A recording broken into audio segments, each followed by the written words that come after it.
Right now, your liver is secretly processing 1.5 liters of blood every single minute, and it can lose 75% of itself before you feel a single symptom.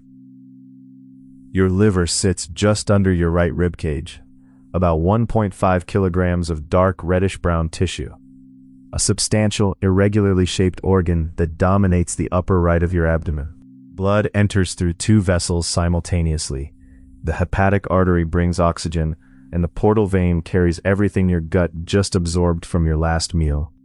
Inside, blood flows through roughly 100,000 tiny hexagonal units called lobules.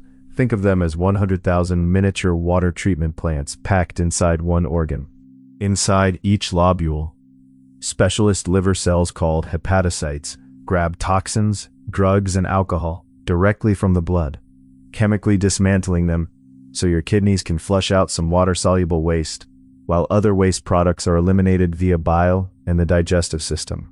On top of that, your liver makes 800 to 1,000 milliliters of bile every day, a greenish-yellow fluid that gets pumped into your gut to break down fat, like dish soap dissolving grease. The liver also stores glycogen, a sugar reserve, and releases glucose into your blood the instant your energy drops, acting like a battery that keeps your brain powered overnight. Now here is the scary part.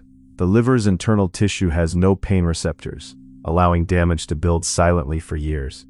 However, when the liver swells, the stretching of its surrounding capsule can cause pain, which is why doctors call fatty liver disease the silent epidemic.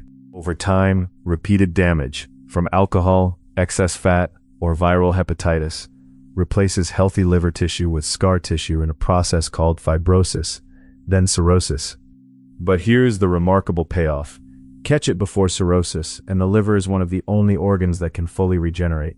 Remove 2/3 of it surgically, and it grows back to full size within 8 weeks.